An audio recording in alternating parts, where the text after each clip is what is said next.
ఒక proper ecosystem కూడా ఉండాల్సిన అవసరం ఉంది.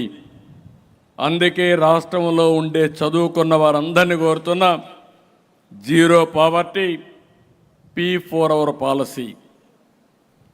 ఏదైతే PPPలో పబ్లిక్ ప్రైవేట్ పార్ట్నర్షిప్తో ఆ రోజు మనందరం ఆలోచించి సంపద క్రియేట్ చేస్తాం. ఈరోజు నేషనల్ హైవేలు వచ్చాయంటే, లేకుంటే టెలికమ్యూనికేషన్ సెక్టర్ డెవలప్ అయిందంటే కారణం ఈరోజు PPP మోడల్లో వచ్చాయి. అదే సమయంలో సమాజంలో పేదరికం లేకుండా చూడవలసిన బాధ్యత మన మీద ఉంది. ఒక ప్రభుత్వానికే సాధ్యం కాదు, అందరం కలవాలి. ప్రభుత్వం శ్రద్ధ పెడతాం, అందరినీ కలుపుకొని వస్తాం. ఎన్డీఏ నాయకత్వం ఎవరైతే ఉన్నారో ఇక్కడ ఈ రాష్ట్రంలో మీరు చొరవ తీసుకోండి. అందరినీ కలిపి దేశానికి ఆదర్శంగా ఆర్థిక అసమానతలు లేనటువంటి వీలైనంత వరకు పేదరికం లేకుండా ఉండడమే కాకుండా వాళ్ళ ఆదాయాన్ని పెంచే మార్గం ఆలోచిస్తామని చెప్పి కూడా నేను మీకు తెలియజేస్తున్నా. నిన్న మొన్న చూస్తున్నా, నేను ఒక మాట చెప్పాను, నాకు అక్కడక్కడ కంప్లైంట్లు వస్తున్నాయి. తెలుగుదేశం పార్టీ నాయకులు లేకపోతే ఎన్డీఏ నాయకులు ఒకరిద్దరు అవతల వైఎస్ఆర్ కాంగ్రెస్ పార్టీకి పనిచేస్తున్నారు. మీరు పని చేయాల్సింది ఎన్డీఏ నాయకులకు పని చేయాలని చాలా స్పష్టంగా చెప్పాను. దీంట్లో నష్టం లేదు. అర్హులందరికీ సంక్షేమ కార్యక్రమాలు చేస్తాం, ప్రజలందరికీ అభివృద్ధి కార్యక్రమాలు చేస్తాం. అదే సమయంలో రాజకీయ పరిపాలన ఉంటుంది, సుపరిపాలన ఉంటుంది. ఆ రాజకీయ సుపరిపాలనలో భాగస్వాములు ఎన్డీఏ నాయకత్వాన్ని మరొకసారి స్పష్టం చేస్తున్నా. ఒక ట్రస్ట్ బోర్డు ఉంది, ఎన్డీఏ నాయకులు ఉంటారు. ఒక కార్పొరేషన్ ఉంటుంది, లేకుంటే ఇంకొక దగ్గర ఉంటాం. ఎన్డీఏ నాయకత్వం కూర్చొని డిసైడ్ చేస్తాం. ఆ గౌరవం ఎన్డీఏ నాయకులకు ఉండాలని తప్ప వైఎస్ఆర్ కాంగ్రెస్ పార్టీతో ఎవరైనా లాలూచి పడతారేమోని ఆ మాట చెప్పాను. దీంట్లో గింజుకుంటున్నారు వైఎస్ఆర్ కాంగ్రెస్ పార్టీ. అంటే మన వాళ్ళు కూడా లంచాలు ఇచ్చి ఎక్కడికక్కడ అవినీతి పనులు చేసుకోవాలని చూస్తున్నారు. కానీ కబద్దార్, జాగ్రత్తగా ఉండండి, మీ ఆటలు సాగనివ్వను. అంటే ఏదో రెచ్చిపోతున్నారు, రెచ్చిపోవద్దండి. నేను ఎప్పుడు కూడా సంక్షేమ కార్యక్రమాలు అర్హులందరికీ ఏమంటున్నాను. అట్లని చెప్పి దబాయిస్తే ఇస్తామనుకుంటే మాత్రం అది పగటి కలగా మిగులుతుంది. గుర్తుపెట్టుకోమని కోరుతున్నాను. నేను ఇంకొక మాట కూడా చెప్పాను, రాజకీయాల్ని కలుషితం చేశారు, రాజకీయ ముసుగులో నేరాలు చేశారు, ఘోరాలు చేశారు. అలాంటి నేరాలు ఘోరాలు చేసినప్పుడు ఎవరు తప్పు చేసినా చట్టం దాని పని చేసుకుంటా పోతుంది తప్ప ఇంకొకటి కాదని చెప్పి కూడా నేను మీకు తెలియజేస్తున్నా. నిన్న మొన్న ఇంకొక విషయం కూడా ఇక్కడ వచ్చినప్పుడు తెలుగు జాతి అందరికీ విజ్ఞప్తి చేస్తున్నా, తెలంగాణలో ఉండేవాళ్ళకు కూడా విజ్ఞప్తి చేస్తున్నా. నేను గోదావరి నీళ్లు బనకచెర్లకు తీసుకుపోతానని చెప్పాను. పోలవరం టు బనకచెర్ల. ఎక్కడి నీళ్ళు ఇవి? సముద్రంలోకి పోయే నీళ్లు. సముద్రంలోకి పోయే నీళ్లు నేను తీసుకుపోతానంటే దాన్ని కొంతమంది ఒక పార్టీ రాజకీయం చేస్తే వాళ్ళు చేశారు కాబట్టి మేము చేయకపోతే వెనకబడిపోతామని ఇంకొకరు మాట్లాడే పరిస్థితికి వచ్చారు. ఇది మంచిది కాదు. నేను ఎప్పుడో ఒకటే చెప్తున్నాను, తెలుగుదేశం పార్టీ మొదటి నుంచి కూడా తెలుగు జాతి కోసం పెట్టిన పార్టీ. ఒక యుగ పురుషుడు ఎన్టీ రామారావు గారు పెట్టిన పార్టీ ఇది.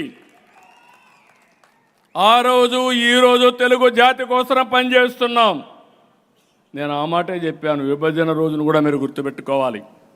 నాకు 2 ప్రాంతాలు సమానం అని చెప్పాను, 2 కళ్ళు అని చెప్పాను, ఇద్దరికి సమన్యాయం చేయమన్నాను.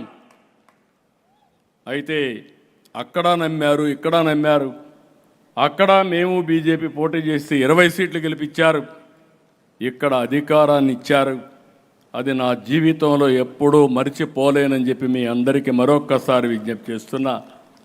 సముద్రంలోకి పోయే నీళ్లు తీసుకుపోతామంటే దానికి కూడా ఎక్కడ రైట్ ఉందని ఆలోచిస్తామంటే ఎక్కడికి పోతాను? కాళేశ్వరం ఉంది, నేను ఎప్పుడు అపోజ్ చేయలేదే, నేను వెల్కమ్ చేశాను. గోదావరి పైన మీరు ప్రాజెక్టులు కట్టండి, నీళ్లు తీసుకోండి. గోదావరి ఒకటే తెలుగు జాతికి శ్రీరామ రక్ష. నీళ్లు సముద్రం లేకపోతున్నాయి. 100 సంవత్సరాల చరిత్ర, 1000 టీఎంసీ నీళ్లు సముద్రం లేకపోతున్నాయి. నా కోరిక ఇదే కాదు, గంగా కావేరి నదులు అనుసంధానం చేయాలి. ప్రధానమంత్రి నరేంద్ర మోడీ గారి కంటే ముందు వాజ్పేయి గారు ఒక టాస్క్ ఫోర్స్ కూడా వేశారు. నేను ప్రధానమంత్రి గారి దృష్టి తీసుకొచ్చినప్పుడు ముందు ఇంట్రా రివర్ లింక్ చేద్దాం, విత్ ఇన్ ది స్టేట్స్ అన్నీ కంప్లీట్ చేద్దాం. ఇది పూర్తయితే నేను గుజరాత్లో కూడా చేశాను, మీరందరూ కూడా స్టార్ట్ చేయండి. ఇది పూర్తి అయిన తర్వాత నేషనల్ లెవెల్లో రివర్స్ లింకేజ్ ఈజీ అవుతుందని ప్రధానమంత్రి గారు కూడా చెప్పే పరిస్థితి వచ్చారు. నేను చాలాసార్లు చెప్పాను, రాజకీయ నాయకులకి పాజిటివ్ థింకింగ్ ఉండాలి. ఈరోజు నరేంద్ర మోడీ గారు ఉన్నారు, మనం అందరం ఆలోచిస్తున్నాం, సరైన సమయంలో దేశానికి సరైన నాయకుడిగా నరేంద్ర మోడీ రావడం ఈ దేశం అదృష్టం అని మరొక్కసారి మీ అందరికీ విజ్ఞప్తి చేస్తున్నా. ఏదో నేను పొగడానికి చెప్పడం లేదు. ఒక సుస్థిరమైన పాలన, అభివృద్ధి, సంక్షేమం, సుపరిపాలన ద్వారా దేశాన్ని ముందుకు నడిపిస్తున్నారు. అందులో భాగంగా నా కోరిక కూడా ఉంటుంది. నా కోరిక ఆయన దేశాన్ని నడిపిస్తే నేను తెలుగు జాతిని అగ్రజాతిగా తయారు చేయాలనేది నా లక్ష్యం. నాకేం కావాలండి? 45 ఏళ్లుగా నన్ను అందరూ కూడా ప్రేమించారు.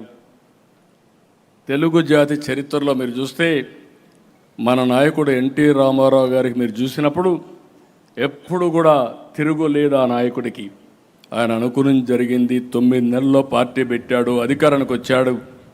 దేశ స్థాయిలో అన్ని పార్టీలను కలిపి ప్రత్యామ్నాయాన్ని ఏర్పాటు చేసే పరిస్థితికి వచ్చాడు. తెలుగు దేశం పార్టీకి ఒక చరిత్ర సృష్టించిన వ్యక్తి ఎన్టీ రామారావు గారు. అలాంటి నాయకుడి తరపున ఆయన చూసినప్పుడు ఇంకో పక్క ఈ రాష్ట్రంలోని పివి నరసింహరావు గారు వచ్చి ఈ దేశాన్ని దశ దిశ మార్చే విధంగా రిఫార్మ్స్ తీసుకొచ్చాడు. కానీ ఈరోజు నాకు 45 ఏళ్లుగా ప్రజలు అభిమానించారంటే ఇది నా పూర్వజన్మ సుకృతం కాకుండా ఏంటని అడుగుతున్నా. నాకేం కావాలని అడుగుతున్నా. నాకేం అవసరం లేదు. జాతి ప్రయోజనాలే నా ప్రయోజనం, రాష్ట్ర ప్రయోజనాలే నా ప్రయోజనం. అందుకే మళ్ళీ విజ్ఞప్తి చేస్తున్నా, తెలంగాణలో కూడా సముద్రంలోకి పోయే నీళ్లు కరువు ప్రాంతానికి తీసుకుపోతే ఎవరు బాధపడక్కర్లేదు. దానికి అందరం కూడా ఆలోచించాల్సిన అవసరం ఉంది. పదే చెప్పాను, కాళేశ్వరం మీరు అభివృద్ధి చేశారు, చాలా మంచి పని చేశారు. ఇంకా కూడా ఎక్కడన్నా ఉంటే మీరు నీళ్లు తీసుకోండి. అక్కడి నుంచి మిగిలిన నీళ్ళు ఇక్కడికి వస్తాయి. రాజమండ్రి చివరి ప్రాంతంలో ఉంది. రాజమండ్రి దాటితే అవి సముద్రంలోకి పోతాయి తప్ప ఎవరూ ఉపయోగించుకోలేరు. మొన్న కూడా మనం చూసాం, విజయవాడ మొత్తం ముంపుకు గురైంది. పైన పడిన వర్షాలన్నీ ఒక తెలంగాణనే కాదు, కర్ణాటక, మహారాష్ట్రలో పడితే వాళ్ళు అక్కడ ప్రాజెక్టులు నిలబెట్టుకోలేకపోతే ఆ నీళ్లు మనకు వచ్చి ఇక్కడ ముంపుకు గురయ్యే పరిస్థితి వచ్చింది. అందుకనే లోయర్ రైపేరియన్ స్టేట్కి ఎప్పుడూ అధికారం ఉంటుంది. వీలైతే ఆ నీళ్లు వాడుకునే అవకాశం, అలాంటి నీళ్లు వాడుకుంటున్నాం తప్ప అది అందరికీ లాభం. రేపు అవసరమైతే మనం ఈ నీళ్లు తీసుకపోతే ఇంకొక 20 టీఎంసీ 30 టీఎంసీ వాళ్ళు కావాలంటే అక్కడ కూడా వాడుకునే అవకాశం వస్తుంది. ఇది ప్రజాహితం కోసం పనిచేస్తున్నాం, తెలుగు జాతి కోసం పనిచేస్తున్నాం అని మరొక్కసారి విజ్ఞప్తి చేస్తున్నా. కాబట్టి ఇలాంటివి అప్పుడప్పుడు మన అభిప్రాయాలు కూడా చెప్పకపోతే వీళ్ళందరూ అనుకుంటారు ఏదో వాళ్ళు చెప్పిందే రైట్ అని కూడా అనుకునే ప్రమాదం ఉంటుంది. అది కరెక్ట్ కాదు. ప్రతి ఒక్క తెలుగు జాతి మొత్తం అందరం ఆలోచించుకోవాల్సింది, ఇక్కడున్నా తెలంగాణలో ఉన్నా ఎక్కడున్నా తెలుగు జాతి ప్రపంచంలో ఏ దేశంలో ఉన్నా, ఏ రాష్ట్రంలో ఉన్నా, ఏ రాష్ట్రాల్లో ఉన్నా తెలుగు జాతి కోసం చిరస్థాయిగా తెలుగుదేశం పార్టీ పనిచేస్తుందని మరొక్కసారి హామీ ఇస్తున్నా. కాబట్టి ఇలాంటి సందర్భాల్లో మిమ్మల్ని అందరినీ చూసిన తర్వాత చాలా ఆనందం కలుగుతూ ఉంది. మీతో ఈ విజయోత్సవాలు జరుపుకోవడం చాలా నాకు కూడా కొత్త జోష్ వస్తూ ఉంది, కొత్త ఎనర్జీ వస్తూ ఉంది. రాబోయే రోజుల్లో మనం అందరం కలిసి ఇలాంటి విజయోత్సవాలు ఎక్కువ జరుపుకోవాలి. కానీ ఎన్ని ఎన్నికల్లో మనం గెలవగలిగితే, ఎంత పెద్ద మెజారిటీ గెలిస్తే అంత పెద్ద సుస్థిరతకు నాంది పలుకుతుంది. అలాంటి సాధించినటువంటి వ్యక్తులకి ఎన్డీఏ పార్ట్నర్స్ అందరూ కూడా నేను చూశాను మొన్న కూడా. ఎందుకంటే నేను ఎన్నికలంటే అంతవరకు బాగుంటాను, కానీ ఎన్నికల రోజు మాత్రం ఎవరితో నేను కరెక్ట్గా ఉండను. నేను ఒకటే, ఎవరు పార్టీకి పనిచేస్తారో ఆ పార్టీకి వాళ్ళు అవసరం. ఎన్నికల్లో పనిచేయని ఏ కార్యకర్త కూడా, ముఖ్యంగా మా ఎన్డీఏ పార్ట్నర్స్కి అవసరం లేదు. నా ఉద్దేశ ప్రకారం అందరం పనిచేయాల్సిందే. తర్వాత మీరు ఏదైనా ఉంటే చిన్న చిన్న ఇవి ఉంటే కూడా సార్ట్ అవుట్ చేసుకుందాం. కానీ ఒక పార్టీ లక్ష్యాలతో మనం ముందుకు పోయాం. 2 ఎన్నికలు చూసాం, 24 ఎన్నికలు చూసా, నిన్న జరిగిన గ్రాడ్యుయేట్స్ కాన్స్టిట్యూన్సీ చూసా. 2 ఎన్నికల్లో బ్రహ్మాండంగా పనిచేశారు, సమన్వయంతో పనిచేశారు, సమర్థవంతంగా పనిచేశారు. అలాంటి ఎన్డీఏ కార్యకర్తలందరికీ పేరు పేరున మనస్ఫూర్తిగా అభినందన తెలియజేసుకుంటూ, అందరినీ అభినందిస్తూ సెలవు తీసుకుంటున్నా.